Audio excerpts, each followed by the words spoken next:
Hello बच्चों, कैसे हो? आई होप कि आप सब ठीक ही होंगे।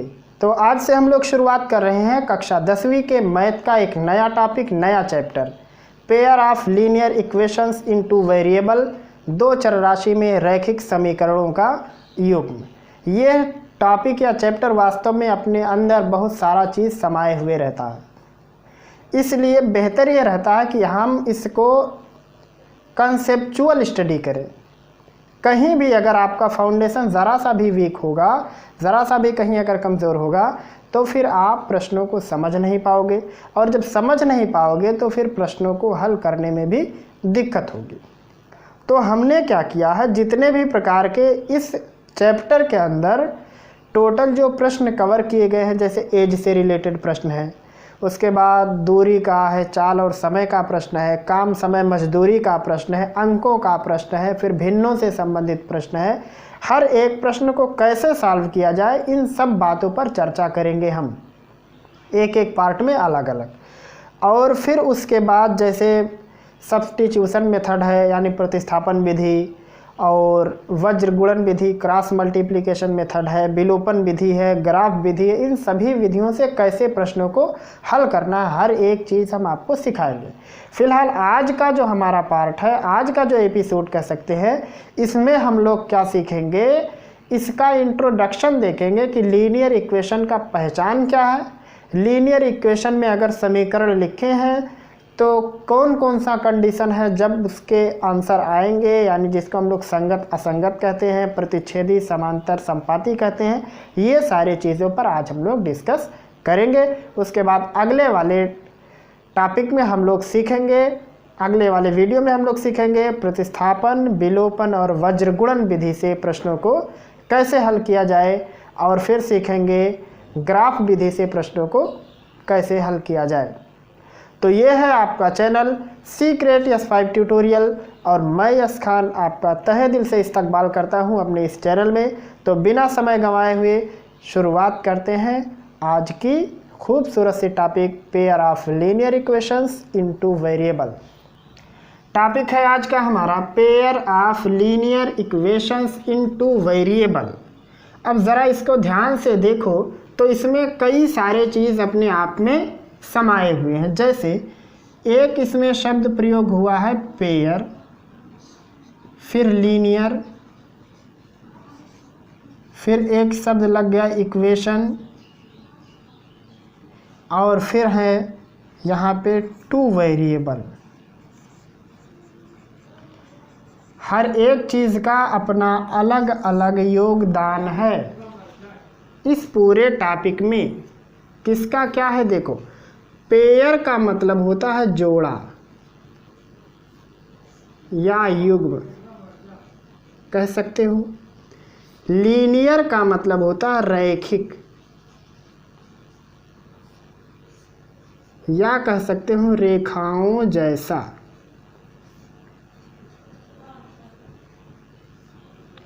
इक्वेशंस का मतलब है समीकरण, और टू वेरिएबल का मतलब होगा दो चर राशि। अब देखो सबका कैसे योगदान होता है इस टॉपिक में। जोड़ा का मतलब होगा कि दो समीकरण हमको चाहिए।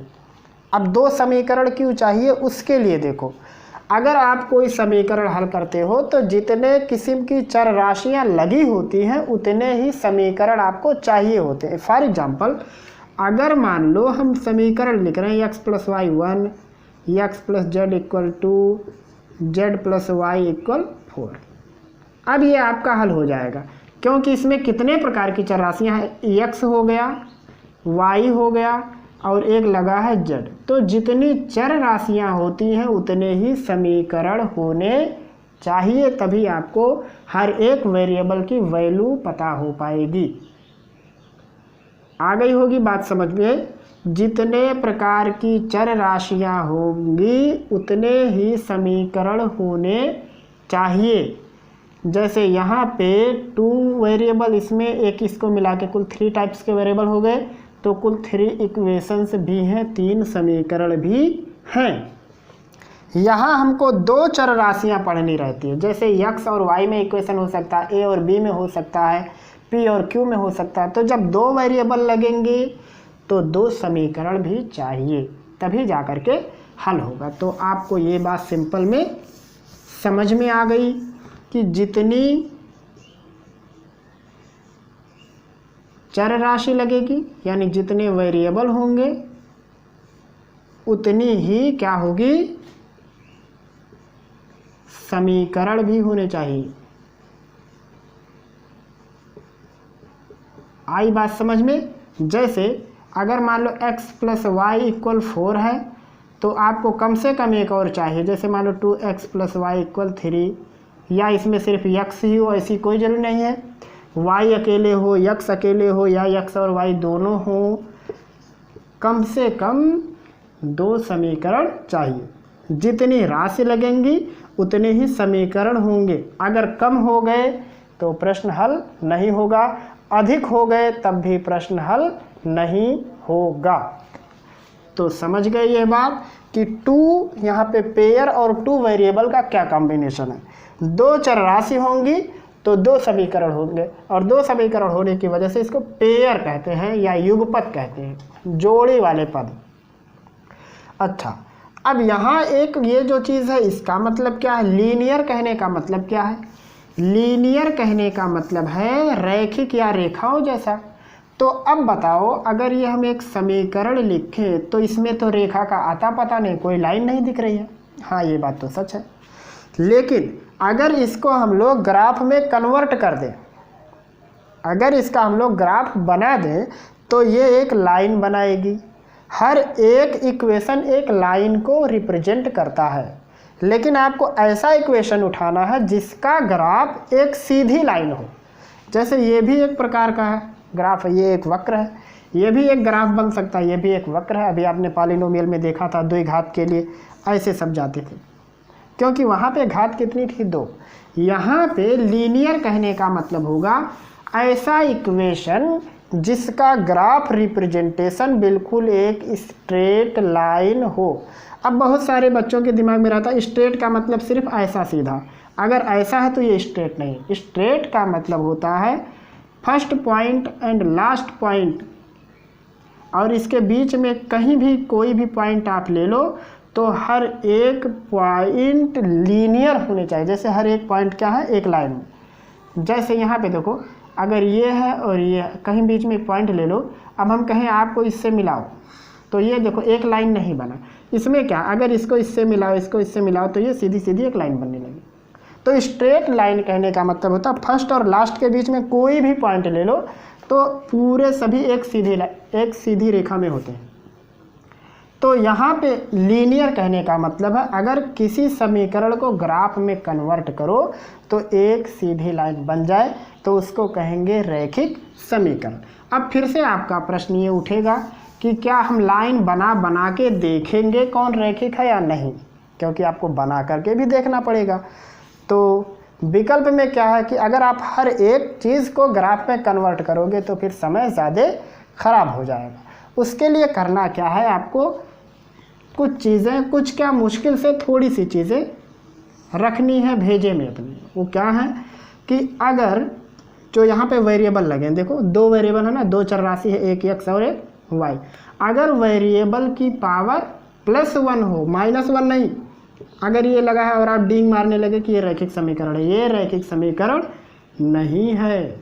तो यहाँ पे क्या हम लोग लिख सकते हैं कि यदि कुछ छोटा हो रहा है, बड़ा बड़ा, यदि चर राशि की घात +1 हो तो समीकरण रैखिक होता है। आई बात समझ में? जितने भी चर राशियां हैं सब पे पावर +1 होना चाहिए तो ही जा कर के रैखिक समीकरण होगा। चलो ये बताओ, ये कौन सा समीकरण है? क्या ये रैखिक समीकरण है? अब आप कहोगे हाँ है, क्योंकि यहाँ पे पावर 1 है। ये कन्फ्यूजन दिमाग से निकालिए। 1/x को ऐसा भी लिखा जा सकता है, हमेशा ये x जो है अंश होना चाहिए, हर में नहीं मिलना चाहिए, ये भी हमेशा ये न्यूमरेटर होना चाहिए और उस पे +1 की पावर होनी चाहिए, तब वो होगा रैखिक समीकरण। जैसे मान लो यहाँ लिख दिए, क्या अभी ये रैखिक समीकरण है? नहीं है, क्योंकि एक पे तो 1 है, बाकी दूसरे पे +2 का पावर लग गया। अब बताओ, अभी भी रैखिक समीकरण नहीं है, क्योंकि एक पे -1 का पावर लग गया। तो आ गया होगा आपको ये बात समझ में। पेयर कहने का मतलब होगा अगर 2 चर राशियाँ हैं तो 2 समीकरण भी होंगे, जितनी चर राशि लगाएंगे उतने समीकरण भी लगाएंगे, तब जाके हर एक चर राशि की वैल्यू आएगी, हर एक वेरिएबल की वैल्यू हमको पता हो पाएगी।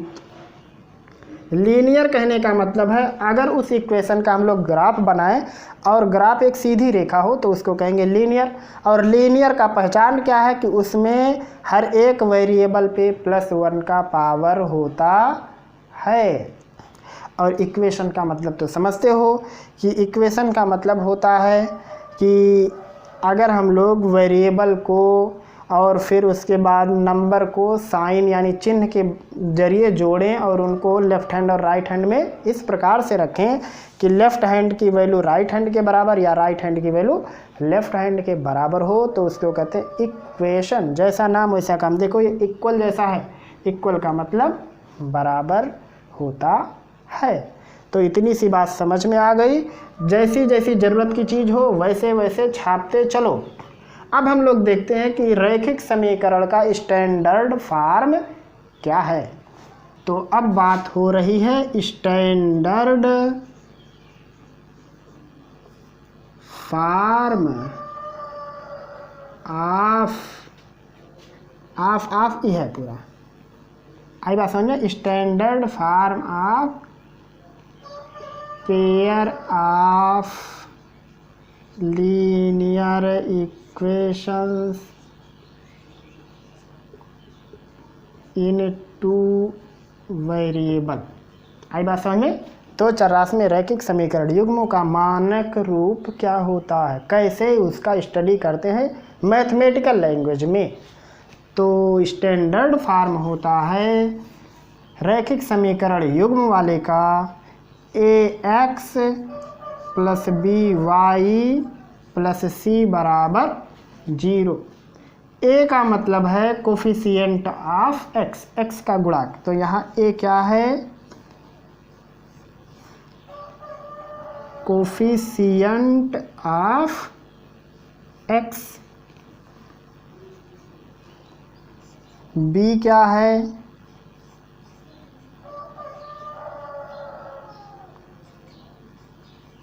Coefficient of y। c क्या है? कांस्टेंट टर्म, अचर पद। लेकिन सबको चिन्हों सहित लेना है विद साइन। स्पेलिंग गलत है। आई बात समझ में? जैसे यहाँ माइनस भी है तो यहाँ पे y का गुणांक -b लेना। और कंपेयर करते समय मतलब a, b और c की वैल्यू निकालते समय राइट हैंड को 0 करना ज़रूरी है, या कहो मजबूरी है।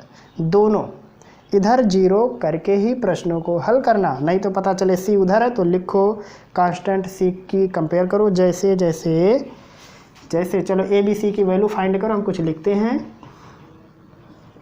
x + y = 4। बताओ a, b, c की वैल्यू। a मतलब x का गुणांक 1, b मतलब y का गुणांक चिन्ह समेत 1, c मतलब कांस्टेंट टर्म। 4 मत लिखना, इस साइड लेके आओगे तो -4 होगा क्योंकि इधर 0 करना। आई बात समझ में? ऐसा लिखना है। चलो कंपेयर करके बताओ फटाफट। a की वैल्यू 2, x का गुणांक, b की वैल्यू -1 चिन्ह सहित, इसके आगे क्या है? -1। c की वैल्यू हाफ को इस साइड लाना इधर 0 करने के लिए, -12। चलो तुरंत बताओ। -x/2 + y/4 equal √2। बताओ ए बी सी। तो ए कितना लिखोगे, एक्स को छोड़ दो तो 1/2, माइनस में है गुणांक, दिख रहा है ना, इतना तो भेजे में होगा ही, -1/2। बी है 1/4, सी है -√2। इस साइड लाके कंपेयर करना। तो आई बात समझे। स्टैंडर्ड फार्म क्या है, ax + by + c = 0। ए का मतलब x का गुणांक, बी का मतलब y का गुणांक, सी का मतलब कांस्टेंट टर्म। और कंपेयर करते समय ए टू जेड चीज़ को एक साइड दूसरे साइड में 0 लिखना। चलो एक और चीज़ का कंपेयर करके बताओ तो हम समझें।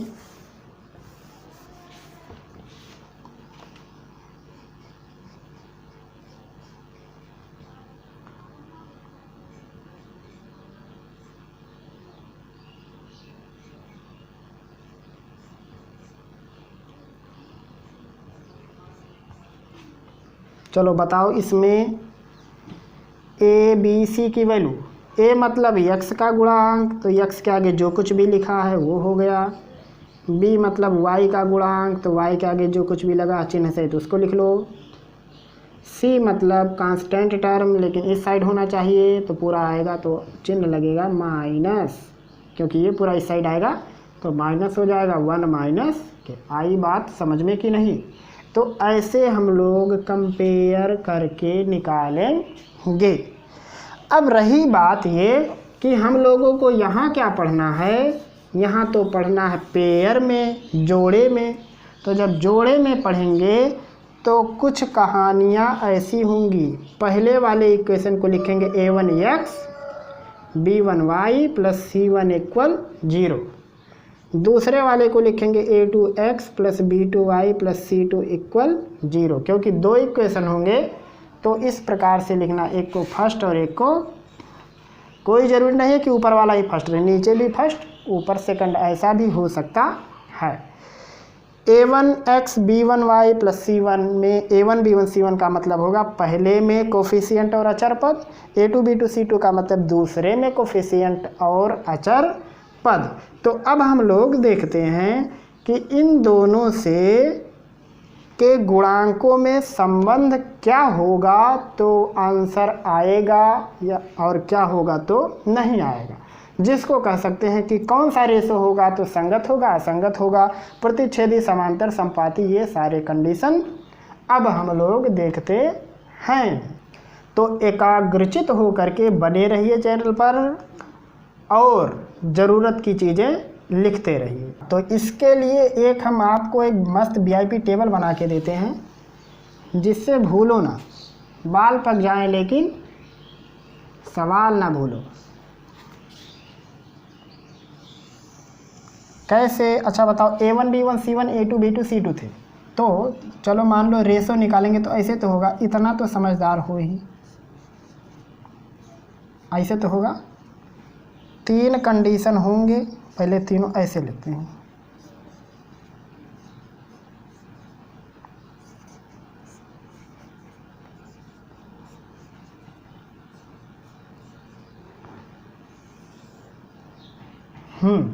अब देखो, अगर ये बराबर और ये नहीं बराबर तो इसका क्या मतलब होगा। अच्छा सोचो, अभी इसको थोड़ी देर बाद डिस्कस करेंगे। अच्छा अभी हमने क्या बताया कि जो इक्वेशन होता है उससे एक लाइन बनती है। तो जब दो इक्वेशन है हमारे पास तो कुल 2 लाइन बनेंगे कि नहीं बनेंगी, बनेंगे बिल्कुल। हर एक रैखिक समीकरण से एक सीधी लाइन बनेगी, 2 लोग होंगे तो 2 सीधी लाइन बनेगी। तो कुल कितने कंडीशन होंगे उसके, या तो दोनों सीधी लाइन बिल्कुल समांतर हों, या फिर दोनों सीधी लाइन जब बनाओ तो एक के ऊपर दूसरा बन जाए ऐसे, या क्या होगा कहीं ना कहीं जा कर के कट हो जाएगी। इससे ज़्यादा कंडीशन बताओ कुछ होगा, या तो प्रतिच्छेदित हो जाएगी, या फिर एक के ऊपर एक बन जाएगा, या फिर समांतर हो जाएगी। तो कब समांतर होंगे, कब संपाती और कब प्रतिच्छेदी, इसी पर डिस्कस कर रहे हैं। तो अगर ये कंडीशन हुआ तो इसको कहेंगे ये बनाएगा समांतर रेखा। क्या बनाएगा, पैरेलल लाइन। आई बात समझ में? और जब बताओ पैरेलल हो जाएगा तो कहीं कट करेगा? कहीं नहीं कट करेगा। तो जहाँ कट करता है वहाँ जवाब आता, कटेगा ही नहीं तो जवाब आएगा ही नहीं। तो लिखेंगे कोई हल नहीं।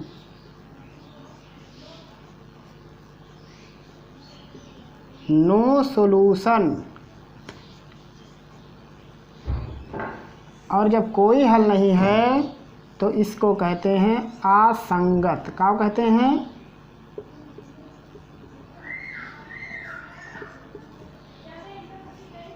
इनकॉन्सिस्टेंसी या असंगतता। आई बात समझ में? यानी अगर दो रैखिक समीकरण हो, उनका कोई हल ना हो तो उसको कहेंगे असंगत। जैसे एग्जाम्पल के लिए, क्योंकि बिना इसके तो समझ में नहीं आएगा, x + y = 4, 2x + y 2y = 6। देखो क्या ये समांतर रेखा बनाएगा? तो इसका गुणांक बटे इसका गुणांक, a1/a2 तो 1/2, b1/b2 तो 1/2, c1/c2 तो इधर आएगा -4, इधर -6, तो -4/-6। तो ये 1/2 दोनों बराबर, 2 दूनी 4, 2 तियाँ 6, तो ये तो बराबर नहीं है। इसका क्या मतलब हुआ कि जब आप इन दोनों समीकरण को हल करोगे तो कोई भी उत्तर नहीं आएगा, हल ही नहीं होगा, या कहोगे ये असंगत है। तो कभी कभी प्रश्न में ऐसे आता है कि निम्न में से कौन समांतर रेखा निरूपित करेंगे, कौन प्रतिच्छेदी करेंगे, कौन संपाती करेंगे। तो समांतर कौन करेगा? जिस पे ये कंडीशन लगेगा। असंगत कौन होगा? जिस पे ये कंडीशन होगा। किसी का कोई हल नहीं होगा इसी कंडीशन पे। आ गई बात समझ में? इसको कहते हैं ज्यामितीय रूप या आलेखीय रूप। जैसे मान लो अभी वही जो सवाल था, वो सवाल दे के कहता इसका ज्यामितीय रूप कैसा होगा। तो अगर वो कंडीशन, पहले कंडीशन चेक कर लेना, अगर इस कंडीशन पे आया तो लिखेंगे इसका ज्यामितीय या आलेखीय या ग्राफीय रूप समांतर रेखा प्रदर्शित करेगा। दूसरा कंडीशन, अगर कुल बराबर हो जाए तो क्या होगा? अच्छा सोचो, जब दोनों बराबर हो गया, इसका क्या मतलब? दोनों एक ही लाइन है, और एक ही लाइन है तो एक के ऊपर एक बन जाएगा। तो इसको कहते हैं सनपाती या संपाती। सनपाती नहीं, वैसे कह दिया। कोइंसिडेंट या कोइंसिडेंस। तो ये संपाती रेखा बनाएगा। यहाँ लाइन वाइन लिख लेना, स्पेलिंग तो पता ही है। तो बताओ, जब एक के ऊपर एक बन जाएगा तो जहाँ कटता है वहाँ उत्तर आता है। तो ये तो रास्ते भर में काटते हुए जाएगा। तो यहाँ क्या होगा? अनंत हल। क्या होगा? अनंत हल या अपरिमित कह सकते हो। मतलब इनफाइनाइट।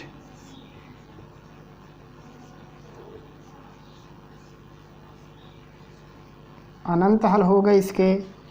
और यहाँ कहेंगे उसको संगत, मतलब हल होना चाहिए, उत्तर आना चाहिए, मतलब कंसिस्टेंसी प्रॉपर्टी इसके अंदर होगी। जैसे x - y = c, 2x - 2y = 2c, तो 1/2 होगा।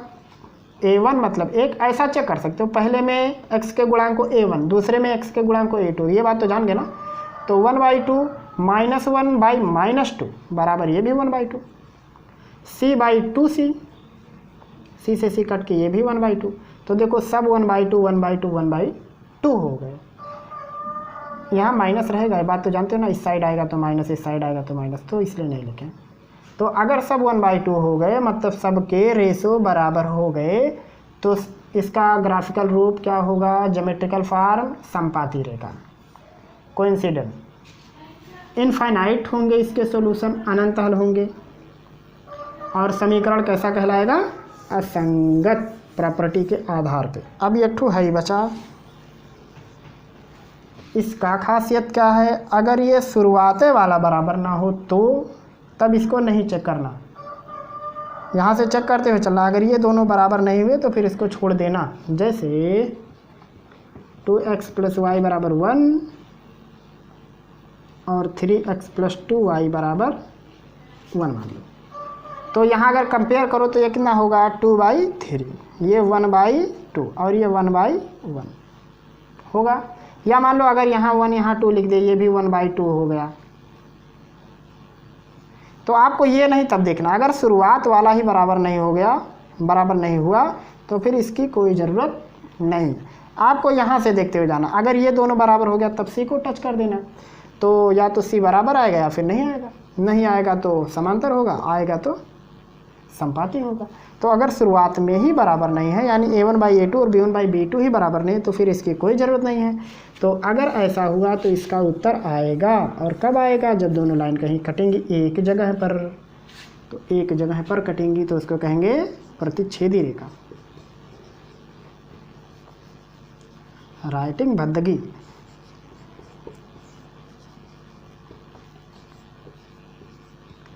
आई बात समझ में? प्रतिच्छेदी का मतलब इंटरसेक्ट।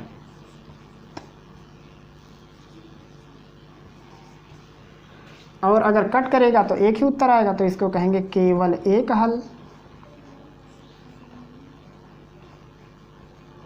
या अद्वितीय हल भी कहते हैं। मतलब अगर आपसे पूछे कि कौन कौन से समीकरण का अद्वितीय हल होगा, तो आपको ये चेक करना, जिसमें जिसमें ये लक्षण होगा उसमें अद्वितीय हल होगा, या उसी का केवल एक हल होगा, या वही प्रतिच्छेदित रेखा बनाएगी। इसको भी कहते हैं संगत, यानी कंसिस्टेंसी वाली प्रॉपर्टी इसमें भी पाई जाएगी। केवल एक हल को कहेंगे वन सॉल्यूशन, और अद्वितीय हल को कहेंगे यूनिक सॉल्यूशन। आई बात समझ में? तो जब आपसे कहा जाएगा कि कौन कौन समांतर हैं, तो ये वाली प्रॉपर्टी जिसमें पाई जाएगी वो समांतर, वही उन्हीं का कोई हल नहीं, और वही असंगत। जब कहे संपाती तो ये प्रॉपर्टी खोज लेना, अनंत हल कहे तब भी यही खोज लेना, संगत कहे तब भी। प्रतिच्छेदी कहेगा तो ये वाली प्रॉपर्टी खोज लेना। लेकिन यहाँ देखो संगत दो प्रकार के हैं, यानी अगर संपाती होगा तब भी वो संगत होगा, प्रतिच्छेदी होगा तब भी संगत होगा। ये क्या है? ये है रेशो इन कोफिशिएंट। क्या है? गुणांकों का अनुपात है। एंड इट्स मीनिंग, और इसका अर्थ है, ऐसा कह सकते हैं, समीकरण क्या है? a1x + b1y + c1 = 0। दूसरा है a2x + b2y + c2 = 0। अगर दो समीकरण ऐसे हैं, उनका कंपेयर किया गया इस प्रकार से, तो अगर ये लक्षण मिलेंगे तो इधर की ये वाली प्रॉपर्टी होगी। क्या आपको मेरी आज की सारी बात समझ में आई? हमने शुरुआत में बताया पेयर, लीनियर इक्वेशन और वेरिएबल के बारे में। पेयर का मतलब जोड़ा होगा। जोड़ा क्यों होगा? क्योंकि दो चर राशियाँ तो दो समीकरण लगेंगे, जितनी चर राशियाँ उतनी समीकरण लगेंगे, तभी उत्तर आएगा। और लीनियर का मतलब अगर समीकरण पे हर एक वेरिएबल पे +1 का पावर है और वेरिएबल न्यूमरेटर में है, अंश में है, तो वो रैखिक समीकरण बनाएगा, उसका ग्राफ एक सीधी लाइन बनाएगी।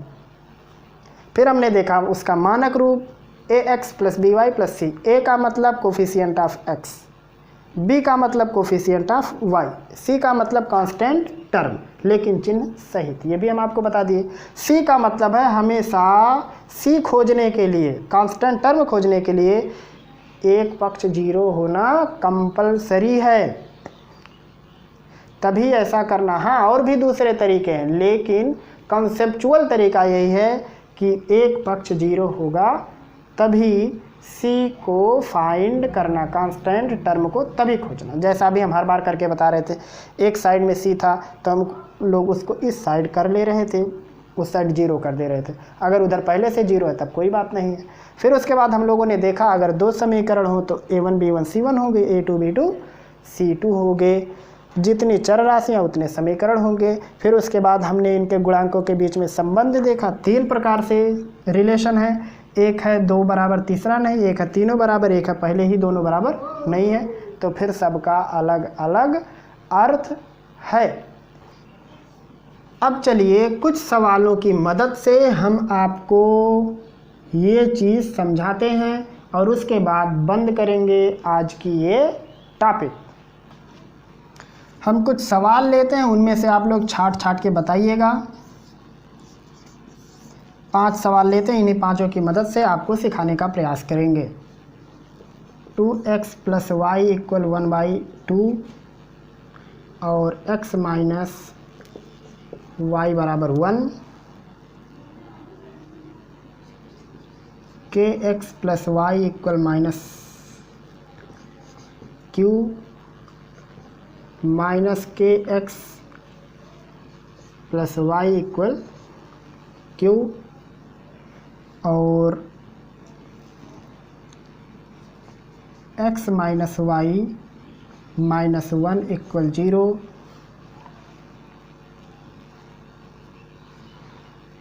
(2x - 2y - 2 = 0), x + 1 = y,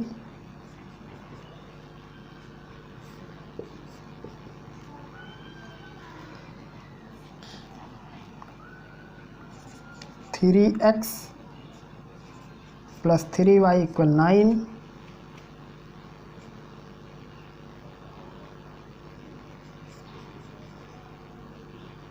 y + 1/x = 4। ये हमने 5 समीकरण लिया और अब आपको इन 5 समीकरण में छाट के बताना है कौन समांतर होगा, कौन संपाती, कौन प्रतिच्छेदी या कौन संगत असंगत, ये सारी चीज़ आपको बतानी है। तो चलो शुरुआत पहले से करते हैं। तो पहले इस समीकरण को सही सलामत लिखो। 2x + y, हाफ को उस साइड कर दो क्योंकि कंपेयर करना है, तो होगा -½ = 0। एक होगा x माइनस, या यहाँ लिख दो इसको, x - y - 1 = 0 होगा। अब a1/a2 यानी 2/1, 1/-1 और -½ होगा। ऐसे गुणांकों को ऐसे अनुपात में लगा देना। तो 2/1 का मतलब 2 हो गया, ये हो गया -1 और माइनस कैंसिल, ये हो गया हाफ। तो शुरुआत वाले ही दोनों बराबर नहीं है। तो तीसरा कंडीशन अभी हम बताए हैं कि अगर a1/a2 = b1/b2 ना हो तो इसको कहते हैं अद्वितीय हल, प्रतिच्छेदी रेखा या संगत समीकरण। तो ये क्या होगा? ये होगा अद्वितीय हल, प्रतिच्छेदी रेखा और संगत समीकरण की प्रॉपर्टी इस समीकरण के अंदर आती है। आई बात समझ में कि नहीं? तो इसके आगे लिख सकते हैं ऐसे, अद्वितीय हल होगा इसका, या प्रतिच्छेदी रेखा बनाएगी या संगत समीकरण युग्म है। आई बात समझ में? चलो इसको चेक करो। kx + y = -q, तो माइनस को इस साइड ला के +q बना दो, 0। इसको लिखोगे तो -kx + y - q = 0। पहले चलो a1/a2 करते हैं यहाँ। तो इसका x और इसका x लोगे तो k/-k बराबर -1। b1/b2 लोगे तो इसका y का गुणांक, इसका y का गुणांक, तो 1/1। तो ये भी कितना हो गया? 1। तो अगर शुरुआत वाला ही बराबर ना हो तो तीसरे को ज़रूरत ही नहीं होती है चेक करने की। यहाँ देखो, यहाँ गलत हो गया, माइनस की इस साइड लाएंगे तो प्लस होगा। तो अगर ये a1/a2 और b1/b2 ही बराबर ना हो तो तीसरे की ज़रूरत ही नहीं पड़ती है। तो शुरुआत वाला ही बराबर नहीं है, तो इसके अंदर भी प्रॉपर्टी क्या लिखेंगे? अद्वितीय हल, प्रतिच्छेदी रेखा और संगत समीकरण। आई बात समझ में? चलो अगला इसको चेक करके देखते हैं। x - y - 1 = 0, 2x - 2y - 2 = 0। Compare करो a1/a2, तो इधर 1 इधर 2, 1/2, b1/b2, इधर -1 उधर -2, माइनस कैंसिल, 1/2। अब अगर दोनों बराबर हो गए तो तीसरे को छू देना, c1/c2, इधर -1 उधर -2 बराबर 1/2। देखो तीनों बराबर आ गए, यानी A1/A2 बराबर B1/B2 बराबर C1/C2। अगर तीनों बराबर हो तो इसको कहते हैं समपाती रेखा, अनंत हल, संगत समीकरण। तो ये दोनों की तो एक ही प्रॉपर्टी है, इसके आगे लिखेंगे समपाती रेखा, अनंत हल, संगत समीकरण। आई बात समझ में? ऐसे ही करना है आपको, बस और कुछ नहीं करना है।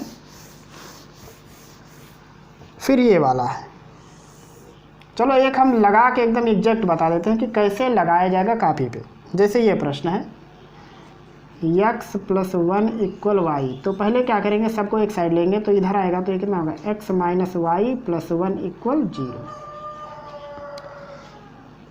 0। उसके बाद अब इसमें क्या लिखेंगे, इसमें लिखेंगे A1 बराबर 1, B1 बराबर -1, C1 बराबर 1। ऐसे एग्जैक्ट लगाया जाएगा प्रश्न।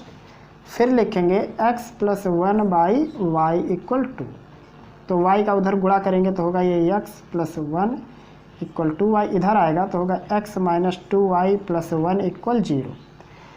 में लिखेंगे A2 की वैल्यू 1, B2 की -2 और C2 की 1, तो A2 B2 C2 हो गया। अब लिखेंगे A1/A2, ऐसे नीचे लिखते जाएंगे, तो यहाँ 1 यहाँ 1, तो 1/1 मतलब 1,